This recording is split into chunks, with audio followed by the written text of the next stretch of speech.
Escape from the palace. "You can come with me, or you can get out of my way." Talal stood with legs akimbo, hands on his hips, and gave Qiran an arrogant stare. "But you can't stop me." Qiran's stomach twisted uncomfortably. He was the closest thing Amir Talal had to a friend, but the role was more duty than privilege, especially at times like this. "I could stop you," he stated firmly. 6 months older, he was a little taller and a little more solid than the young prince. He could knock Talal to the floor and sit on his chest. That would stop him sneaking out. But he'd never get away with it. He'd definitely receive a thrashing for setting hands on the heir. His father would probably lose his position in the palace, and he'd earn Talal's undying enmity. "But I'm happy to join you on an adventure," he added with a forced grin. That was a lie. What he was actually signing up for was to accompany the younger boy and ensure he came to no harm, because that would also rebound unpleasantly onto himself. "Excellent!" Talal beamed at him, arrogance melting away, replaced by a blinding grin. The Emir could be charming when he chose, and when he got his way. "Come along!" Talal plucked at his sleeve, and Qiran found himself falling into his customary place beside the prince as they hurried through the palace. The corridors were empty, Talal having chosen his moment carefully. The court was busy with the sunset meal, which Talal had been excused after filling the afternoon with dramatic sniffles and cries that he felt hot one moment and cold the next. His tutor had set a hand to the boy's forehead with a worried frown and sent him away from the schoolroom to his bed. Talal had lay there exactly long enough for a doctor to appear and prescribe rest and a thin soup for the invalid, and then had bounced to his feet, abruptly regaining his health in order to sneak out of the palace to the harbour. It was his second unauthorised trip to that location. They dodged around a corner, waited in the shadows until a pair of servants passed by, then continued. Qiran had thought the first time a one-off.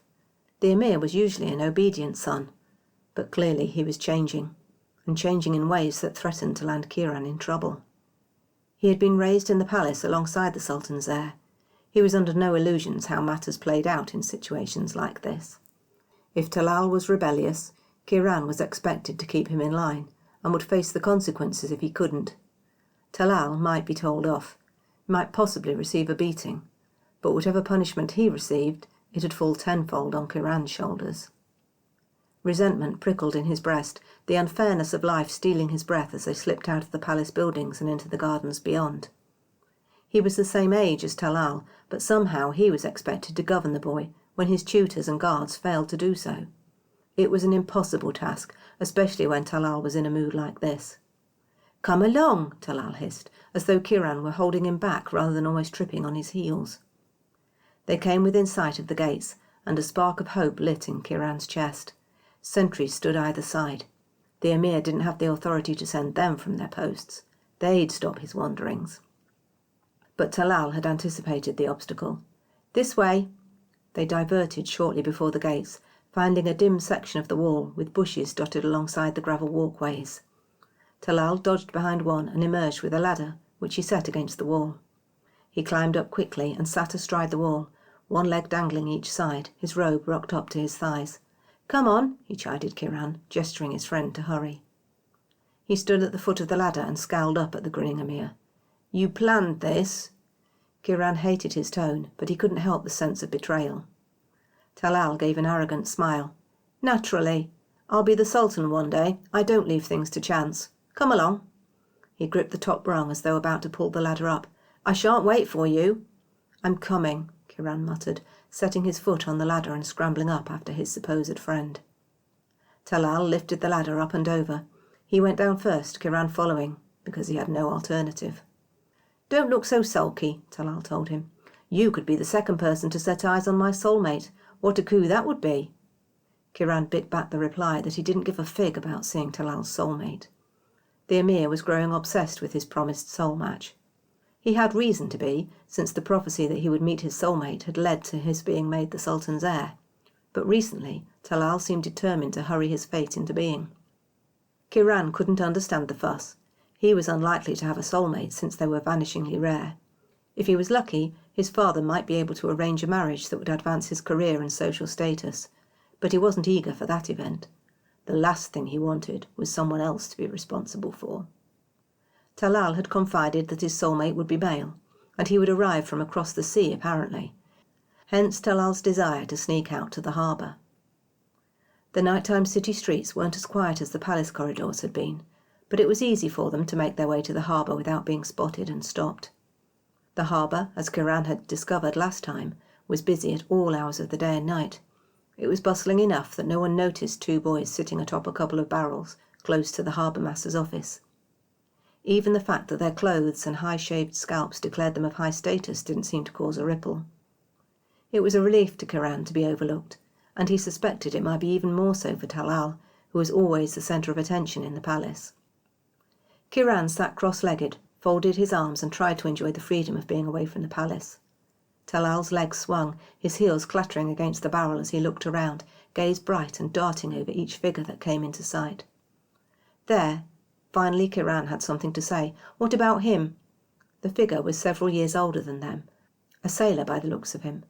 More to the point, his hair was straw blonde, his skin the pale hue of a Zaldovian or Limdumian, the countries across the sea that were the most likely birthplace of Talal's soulmate.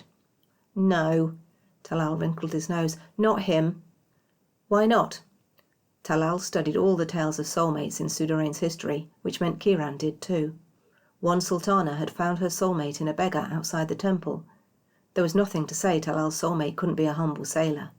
And for all his faults, Talal wasn't usually snobbish. Talal gave a shrug. He doesn't feel right. I'll feel my soulmate when I see them. I know I will.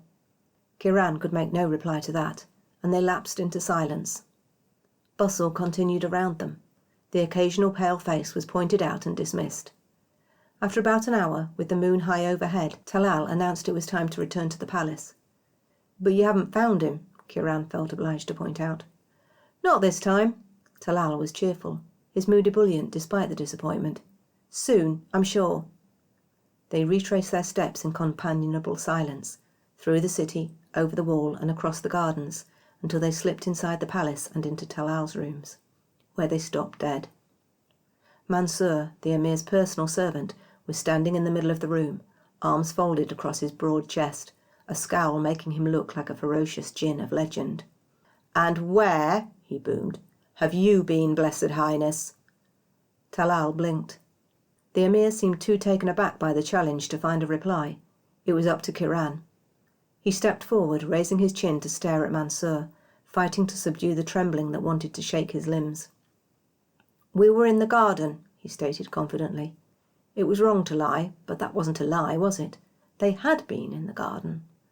The garden? Mansur's tone was marginally less furious. Talal pinched his elbow, breath held. Qiran swallowed, hope rising in his chest. "That's right," he stated, finding confidence from who knew where. "The emir was feverish. I suggested the cool air of the garden might help." "And it did," Talal piped up. "I feel much better now." "In the garden, Qiran didn't dare to breathe as Mansur stared at them so hard he feared the older man could read their very thoughts. Abruptly the servant stepped forward, crossed arms relaxing, ruffling the quiff of hair on the top of Qiran's crown. "Well, you're no doctor, but you are a good friend. I'm pleased the emir has someone watching out for him when I'm not here." He met Qiran's eyes intently. He got the strangest feeling the servant knew they'd strayed further than they'd admitted, but that he wasn't going to challenge them, that he trusted Qiran to stick with the emir and ensure matters ended well. He wasn't sure whether to preen with pride or collapse with terror at that idea. "And now, perhaps the blessed emir would like to eat the supper I fetched for him." Mansur gestured to the table where 2 bowls of soup sent wreaths of steam into the air. "Thank you." Talal stepped forward, shoulders straight and the bounce back in his step now he knew he'd got away with the evening's exploits. "How about some sweetmeats to follow?" he asked Mansur, with a bright, guileless smile. Mansur chuckled. "Alas, sweetmeats are not recommended for young men recovering from ill health." Talal began to pout. "But I'll bring some coconut and dates if I can be sure you'll still be here when I return." He raised a brow, waiting for their agreement before nodding and leaving the room. Talal crowed with delight when the servant vanished from sight. He threw his arms around Qiran. "You truly are the best of friends." His eyes sparkled with glee. "I thought we were done for, but we fooled Mansur completely." Qiran raised his brows. "We?" Talal didn't seem to notice the gesture. He bestowed another breath-stealing hug, then sat down at the table to begin his meal. "I promise we shall always be friends," he stated airily. "Even when my soulmate arrives, I shan't send you away to make room for him." Qiran froze. Talal didn't notice, too busy eating. Qiran forced himself to take a seat, keeping a smile on his face so the prince wouldn't know anything was amiss. He was glad to have their friendship confirmed, of course he was. It's just that it had never occurred to him that he might be set aside for Talal's soulmate until the Emir himself had mentioned it. He knew his situation wasn't secure, and Talal's comment had just reinforced the fact. Still, Qiran was smart. The Emir trusted him now, and he could use that to his advantage. He'd have to ensure the Emir couldn't manage without him. With luck and God's blessing, he might have years to do so before Talal's soulmate arrived to upset the apple cart.